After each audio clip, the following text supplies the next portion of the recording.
And as we leave our hotel in Santiago, I can't help but think, it's cruise day! We're heading off to the terminal.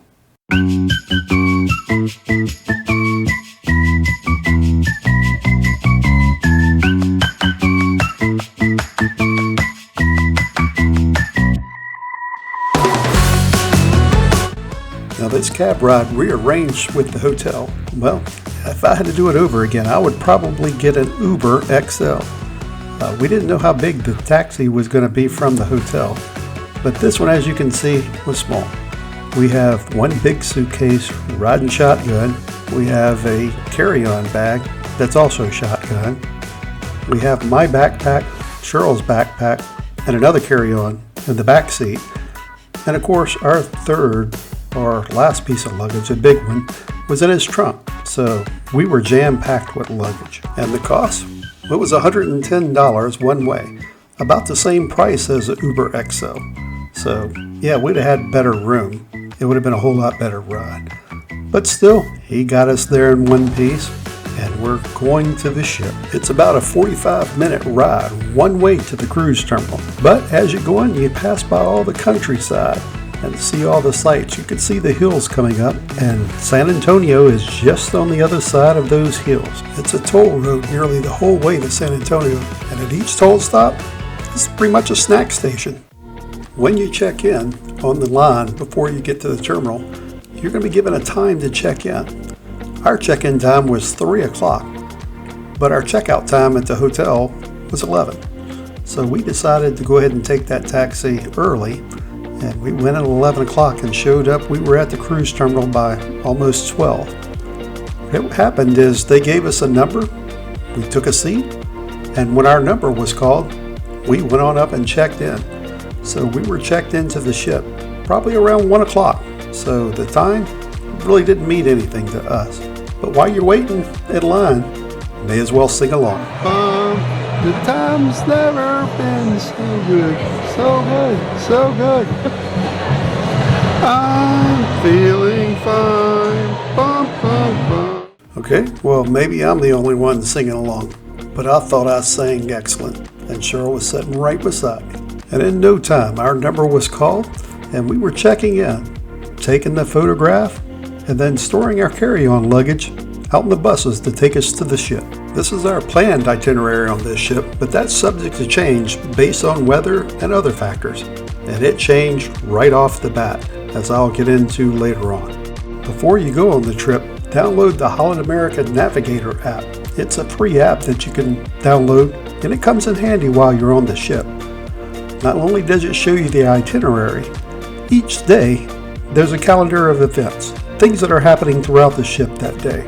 And if you want to see something, say a show, you pick it on the app and it will throw it in your calendar. That way you don't miss anything. So it was real neat to keep track of everything.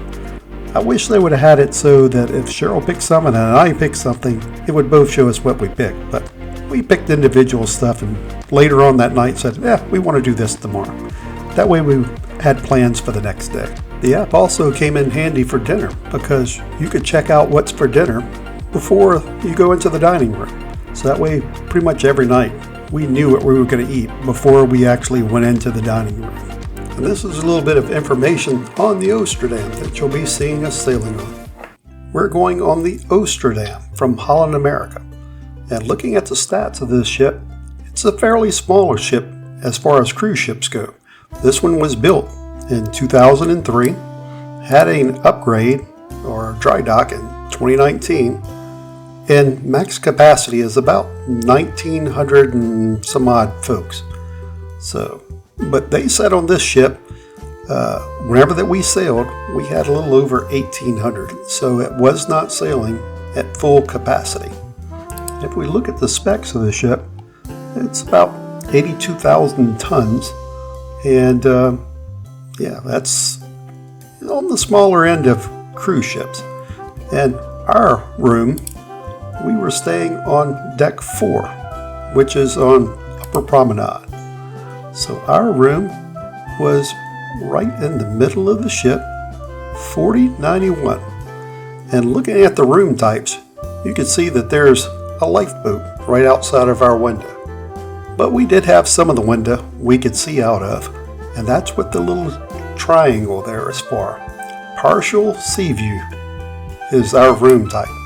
So originally we had an interior, and we paid a little extra to upgrade to a partial sea view.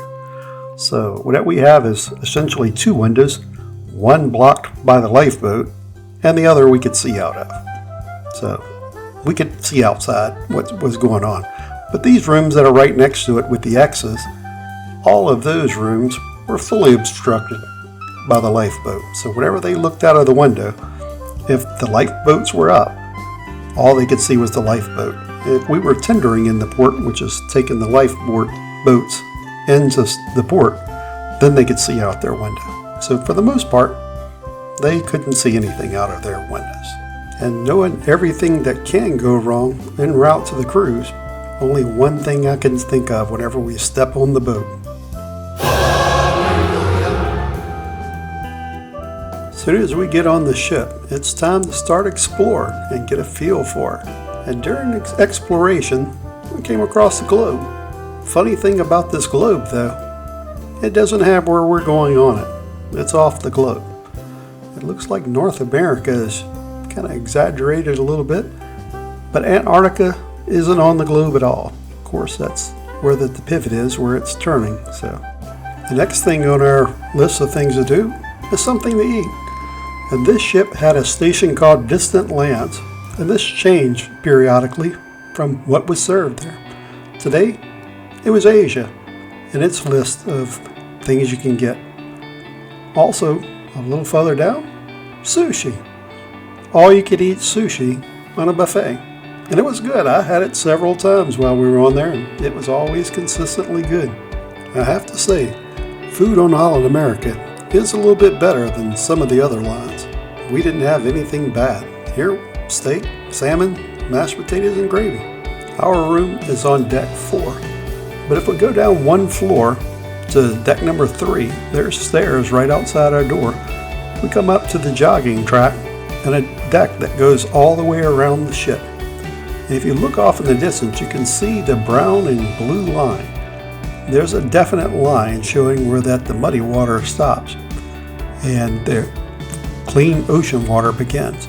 First time I've ever seen this definite line in the water where you can distinguish between where a river comes in and where the ocean starts. You can see at the end of the port, where the port meets the ocean, that the waves and the wind have both picked up, and this is also going to become a factor. They're loading up the last of the freight, so it won't be long and we'll be out on the seas.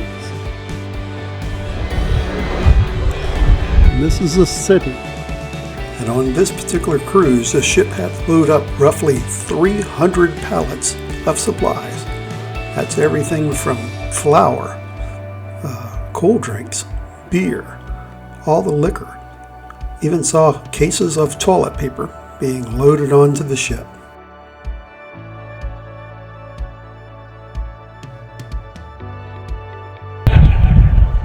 And we are still in the port of San Antonio. We were supposed to have left hours ago, but apparently the wind and the waves are too much, so the port is closed. And it is 9:15 with the sun just now going down. So 9:15, this is what it looks like. Whenever that we get to Antarctica, we'll see if we have midnight sun. We should.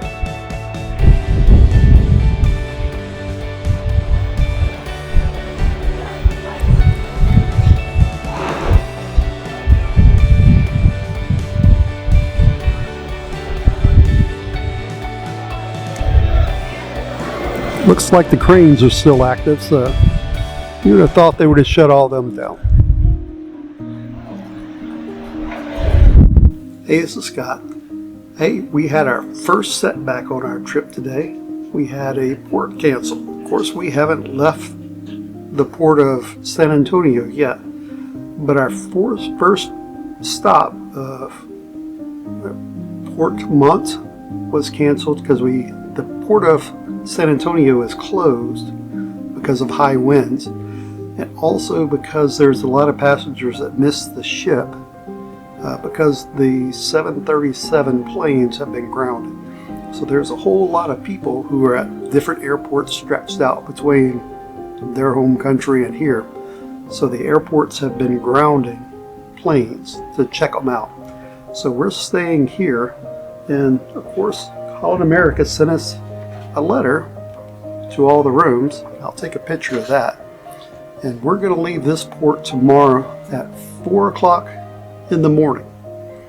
And hopefully all the passengers have caught up with the ship who have been delayed because of the airplanes. But 4 o'clock tomorrow we're going to be leaving San Antonio, have 2 sea days, and then our first stop will be the port of Puerto Chacabuco, or however that you say that, because I'm probably butchering it. But anyway, that's where we're at so far. And to give you an idea, it just got dark here. It's about 9:30, and it's just, the sun has just went down. So it's still daylight here. And we're hoping that whenever that we get to Antarctica, it'll be daylight 24 hours a day. But we'll see. Anyway, talk to you tomorrow. We later found out that 219 guests had missed the all-aboard time. But seeing the ship was stuck in port, we couldn't leave. And roughly 90 of them caught up with the ship in San Antonio. The rest were trying to catch up to the ship at the next port of call, which was the port of Chacabuco.